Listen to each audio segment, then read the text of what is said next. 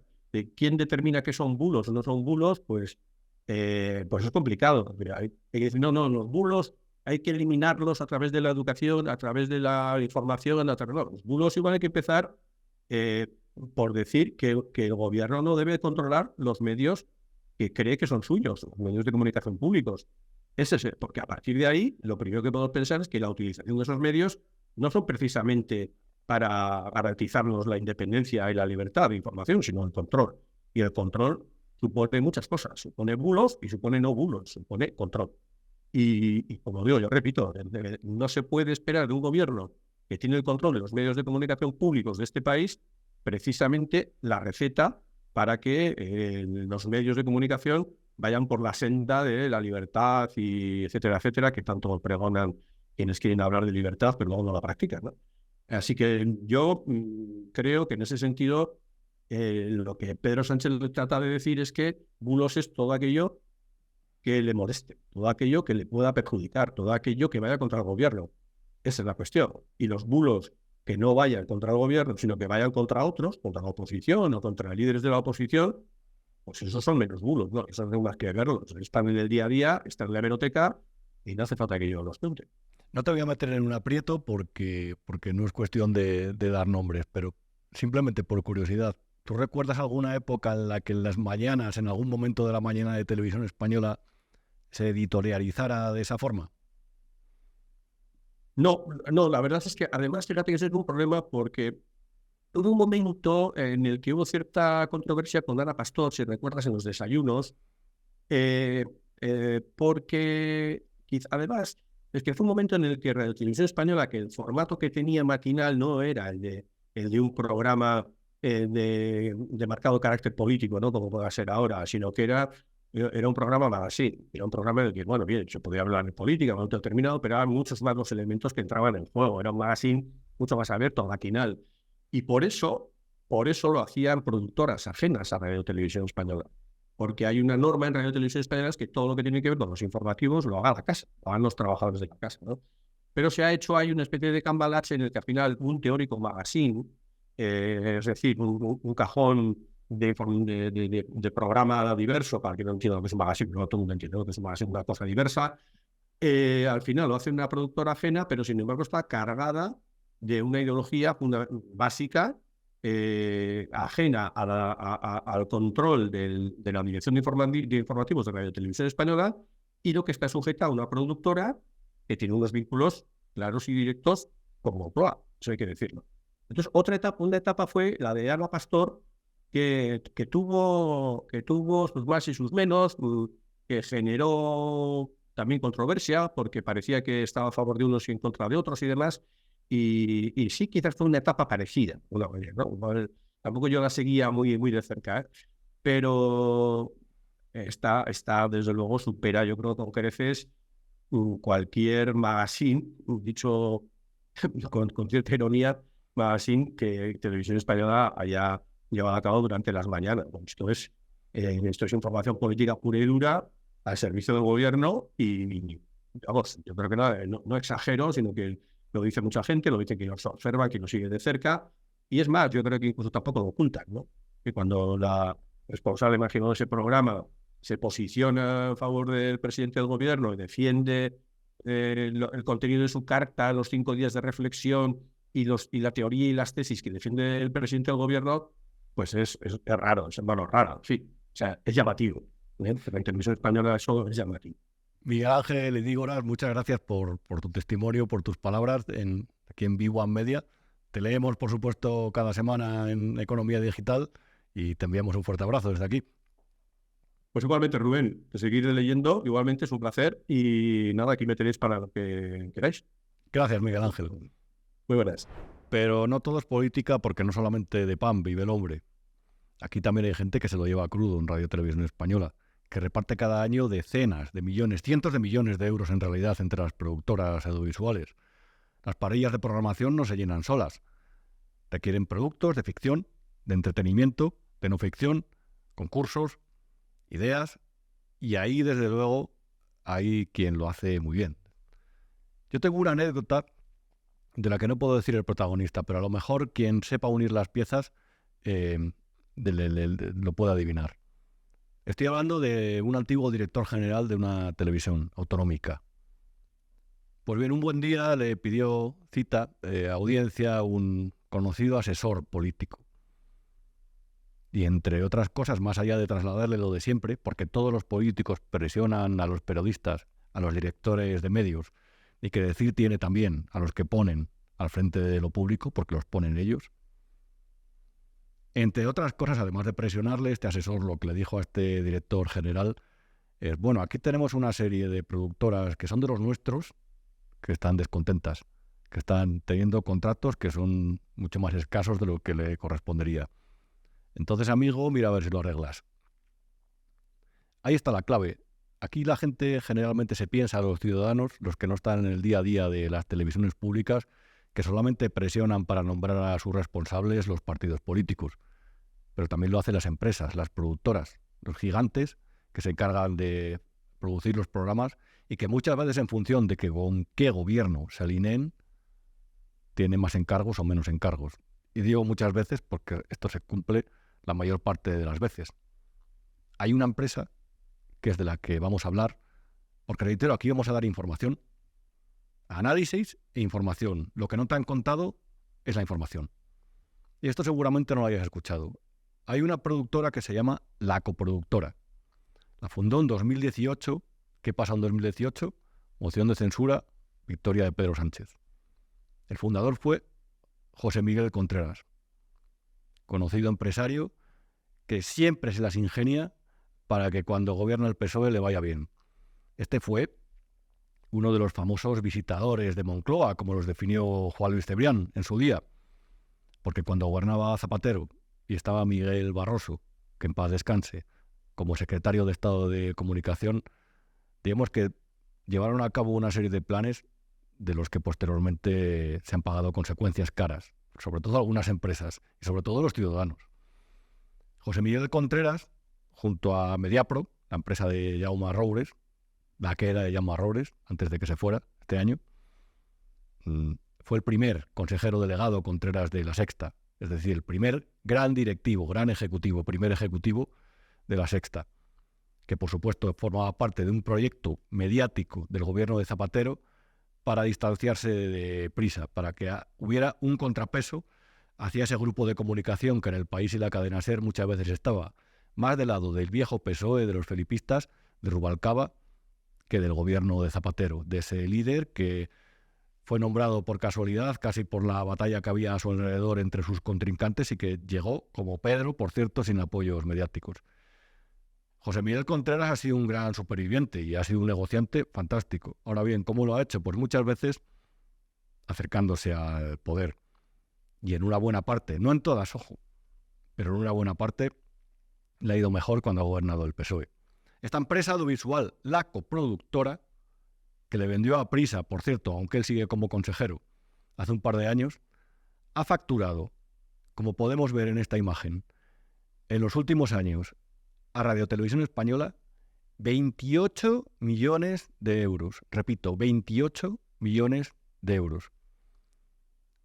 José Miguel Contreras fue el responsable del programa que llevó a Jesús Cintora a las mañanas de la 1, que se llamaba Las Cosas Claras. La coproductora, su productora, ingresó 4,5 millones de euros por aquel programa de Julia Otero, en la 1, que no veía a nadie. Tuvo una audiencia lamentable, en el que, por cierto, un día se sentó, no os lo vais a creer, José Luis Rodríguez Zapatero en la mesa, y en el que, por cierto, estaba Contreras, de tertuliano estrella. A cara descubierta, aquí no se corta nadie. Así lo hacen. ¿Por qué? Porque saben que son los amos. En esa entrevista a Zapatero, que fue en el año 2022, si no me equivoco, le dieron honores de presidente. Aquí en la siguiente imagen también se puede ver otra parte de los contratos de la coproductora. Podéis ver el alcance, sin IVA y con IVA. Y hay uno que llama mucho la atención, por escandaloso, por un programa que se llama En Primicia, 1,8 millones de euros. Este es muy reciente, se han emitido 2 capítulos, uno dedicado a Raúl del Pozo y otro a Federico Jiménez dos Santos. Vamos a empezar a unir puntos para trazar una línea. Os animo a hacer ese ejercicio. José Miguel Contreras, empresario cercano al PSOE, uno de los principales apoyos y asesores de Pedro Sánchez, sobre todo en el terreno de los medios de comunicación. José Miguel Contreras le vende la productora Prisa. Él es consejero editorial ahora de Prisa Media. Prisa factura de Radio Televisión Española por este proyecto y por otros, en este caso 1,8 millones de euros. Se hacen una serie de programas con periodistas. Entre ellos está Jesús Maraña, que está en Infolibre, que es un medio, o casualidad, de José Miguel Contreras, y entre ellos está Pepa Bueno. Pepa Bueno,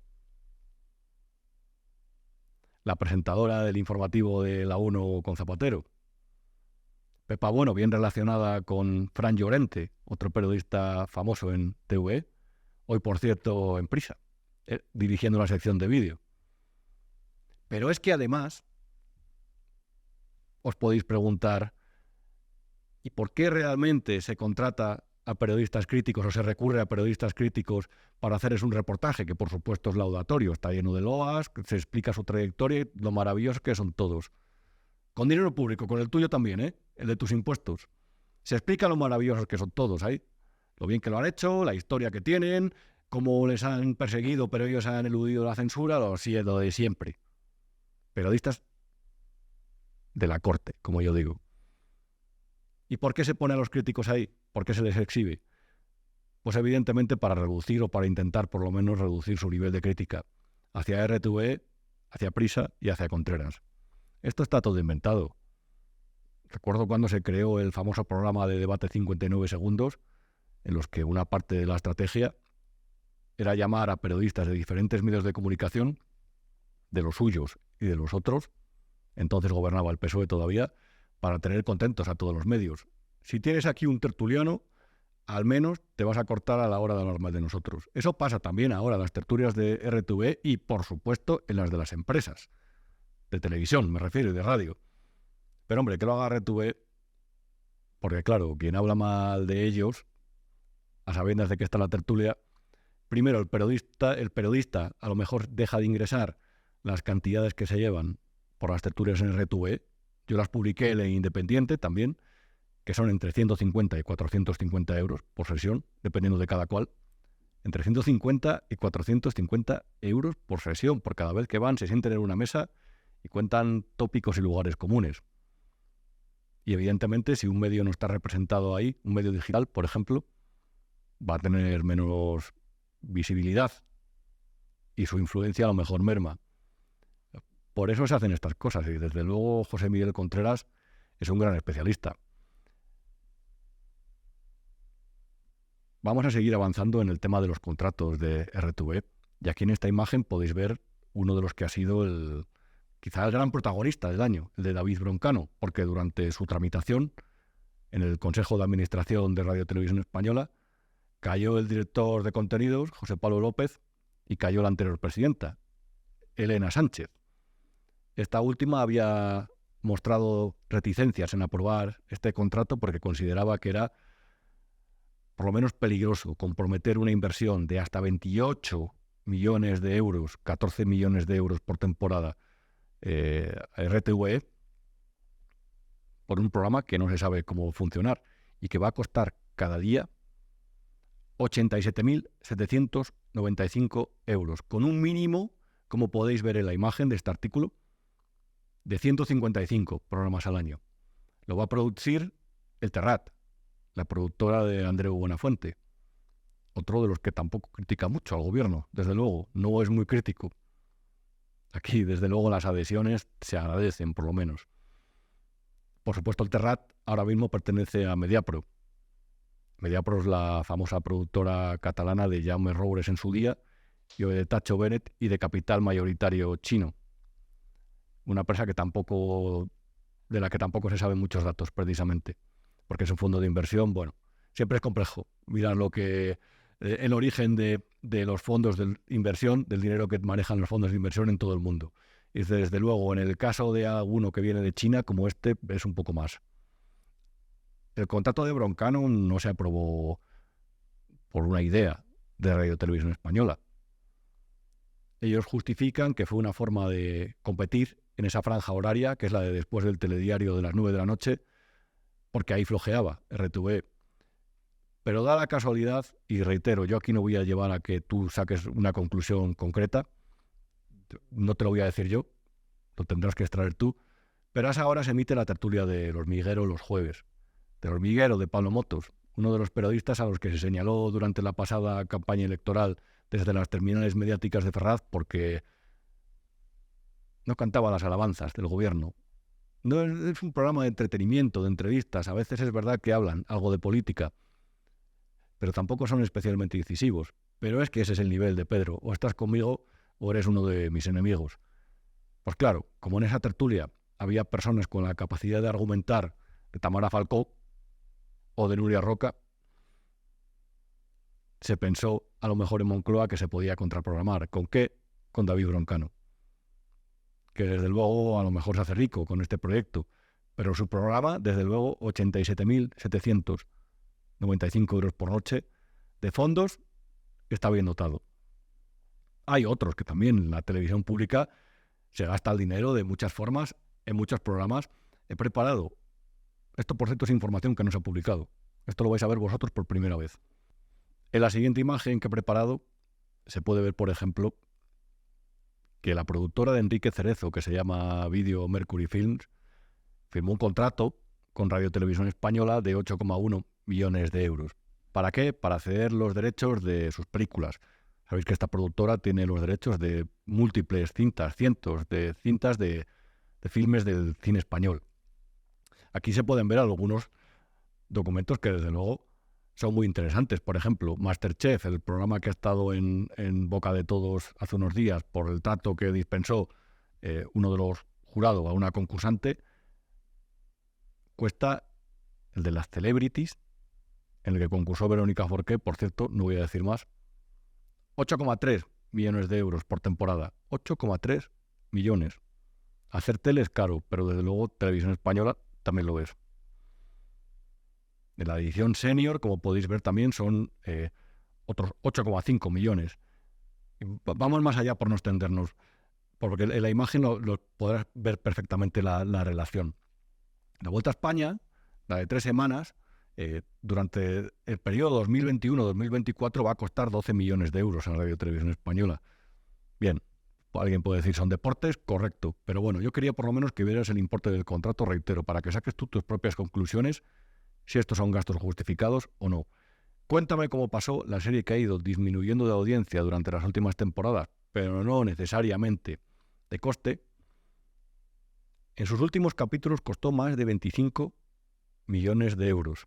Y este caso es especialmente significativo porque los dos actores y su antiguo productor, Ana Duato y Manuel Arias y Miguel Ángel Bernardo, estaban implicados y de hecho están en la espera de la celebración del juicio de Caso Numaria, que entre otras cosas investiga, esto siempre presuntamente por supuesto porque es lo que se va a juzgar, un caso de fraude fiscal. Este caso saltó antes de que se produjeran las dos últimas renovaciones de Cuéntame cómo pasó en RTV. ¿Y qué hicieron los directivos de RTV? Paralizaron el rodaje, pospusieron la serie simplemente como precaución, porque esto es mucho dinero, continuaron con ella. Continuaron. Las decisiones muchas veces no son políticas, reitero, son empresariales, y no por ello son menos criticables. Para que tú veas los Juegos Olímpicos en la televisión, los Juegos Olímpicos de verano y de invierno, durante los próximos años, RTV ha consignado un presupuesto de 111,9 millones de euros. Repito, 111,9 millones de euros. No es magia, son tus impuestos.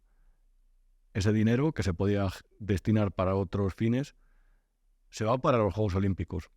Y el gasto en deportes, en fútbol, son otras decenas de millones de euros lo que se gasta los partidos de la selección. Ese dinero nadie lo cuestiona, porque es deporte. Y el deporte le gusta a la gente. Y a la gente hay que tenerle contenta. Por lo tanto, si se tiene que gastar, que se gaste. Así se gestiona Radio Televisión Española. Un medio, desde luego, que no es independiente, está lejos de serlo. Siempre sirve al gobierno de turno. Y al que le duela esta afirmación, que le duela. Pero así es, porque el gobierno de turno, al igual que ocurre con las televisiones autonómicas, es el que nombra a sus directivos. Hace unos años, en el año 2021, se culminó un proceso que se había iniciado en 2018, antes de que Pedro Sánchez llegara a Moncloa. Se convocó un concurso público para elegir a sus consejeros, digamos que son los que están en el órgano de gobierno de RTV, donde están su presidente o presidenta, por cierto, la actual hasta hace unas fechas afiliada al PSOE. ¿Qué te voy a decir? ¿Qué te voy a decir? El caso es que ese concurso terminó en 2021. Se había seleccionado una lista de 20 candidatos, se convocó un comité de expertos, se les dijo, tenéis que presentar a los 100 que se presentaron para ser consejeros y presidente, un currículum, una hoja de méritos y además un proyecto de gestión. Yo no sé si os acordáis en qué derivó todo eso, pero tanto el PSOE como el PP, como el PNV, como Podemos, dijeron, esta es la lista de 20 que me habéis presentado en el concurso, pues a mí no me sirve, porque yo quiero meter ahí a los míos. Y metieron a los suyos, que evidentemente se habían presentado en el concurso, pero que en algunos casos obtuvieron unos resultados escandalosos. La propia Elena Sánchez, que fue la presidenta de la casa, tuvo una calificación muy llamativa que podemos ver en la siguiente imagen. Esto forma parte del boletín oficial de las Cortes Generales. Podéis ver que se le acusó de plagiar su proyecto, aparte de que básicamente dijeron que era una bazofia, se le acusó de copiar el proyecto de Wikipedia. Cualquier persona que le acusan de eso en un concurso público se retiraría, por vergüenza torera. Elena Sánchez no solamente fue elegida consejera, sino que el gobierno de Pedro Sánchez presionó para hacerla presidenta. Y como presidenta se ha pasado 1 año y medio hasta que el propio gobierno la ha puesto entre la espada y la pared. Pero es que ahora hay más.